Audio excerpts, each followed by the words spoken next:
ఇంతమంది వస్తే సారే ఆడేస్తారు చెప్పండి.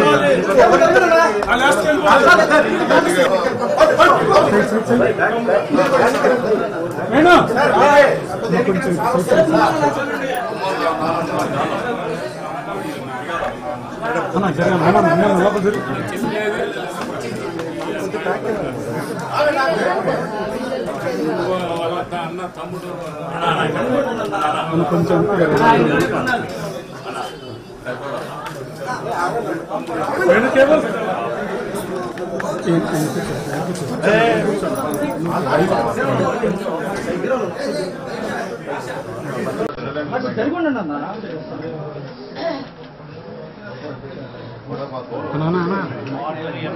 లైవ్ ఉంది.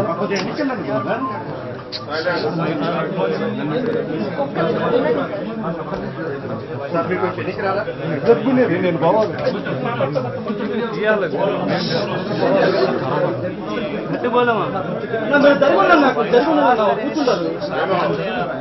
సామాన్య ఎంప్లాయీగా ఉన్నాడు. సామాన్య సామాన్య ఎంప్లాయీగా ఉన్నాడు. వైన్ షాప్లో పనిచేస్తాడు. ఏ రోజు గొడవతో సంబంధం లేదు. ఏ రోజు ఇంత చంపేంత చంపుకునేంత అంత పరిస్థితుల్లో అంత ఫ్యాక్షన్ అంత గొడవలు అయ్యే కూడా ఎప్పుడు లేవు.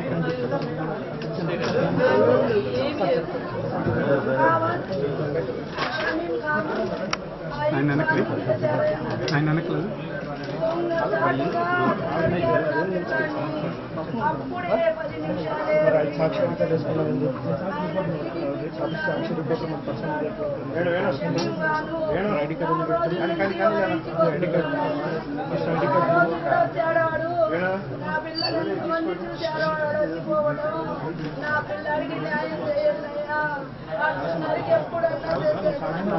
పార్టీ కోసమే బతికాడు.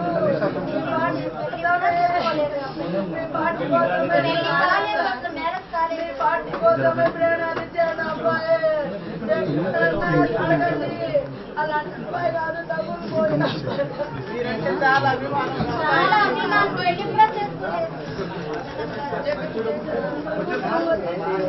నా గవర్నమెంట్ ఉద్యోగం వచ్చేసి ఎప్పుడు నీళ్ళు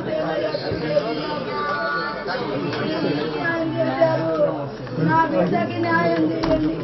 పోలీసులు చేపిస్తారు, మీరు చేస్తారు. ఫోన్లు చేసి బెదిరిస్తున్నారు. వీళ్ళు అనుకుండి అన్ని నీళ్ళు చేపిస్తున్నాడు. వీళ్ళిద్దరికి మేము కాను నేనుండా మీ అన్ని నీళ్ళు చేపిస్తున్నాడు. టీడీపీ గుండాగా ప్రోత్సహిస్తున్నాడు. గంజాయి తాగి వాడి మీద 3 కేసులు ఉన్నాయి. పోయిన అదే రోజు ఇంకొక అబ్బాయిని గొంతు కోసాడు.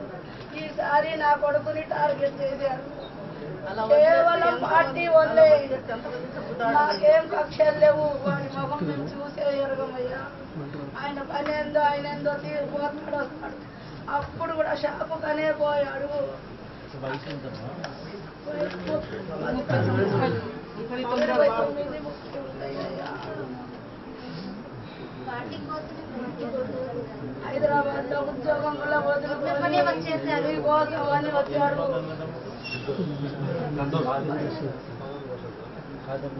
అమ్మాయి చెల్లెలు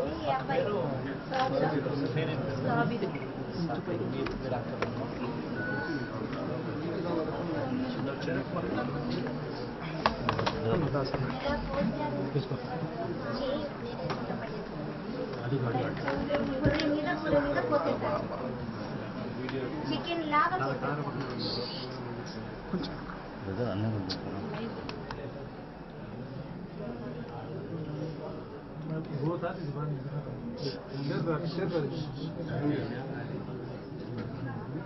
ఆ వీడియో తీసి అందరినీ భయపెడుతున్నారు. ఎవరికి ఫోన్ చేసినాడు? ఎవరికి ఫోన్ చేసినారు?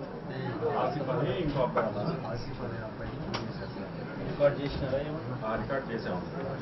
ఫోన్ చేసిన రికార్డింగ్ వాళ్ళు ఫోన్ చేసి నలుగురిని చంపుతామని చెప్పి ఫోన్ రికార్డింగ్ ఉందా? రికార్డ్ తెప్పి చూసారా రికార్డింగ్? నీ ఫోన్లో తెప్పి వాట్సాప్ తెప్పి చూసారు. ఇప్పుడు దాకన్నా వాళ్ళ పేర్లు కంప్లైంట్ ఇచ్చిన వాళ్ళ పేర్లు మెయిన్గా ఎవరైతే ఉన్నారో నాయకులు వెనకాల వాళ్ళ కంప్లైంట్ ఎఫ్ఐఆర్లో కూడా ఎక్కలేదు. లేదండి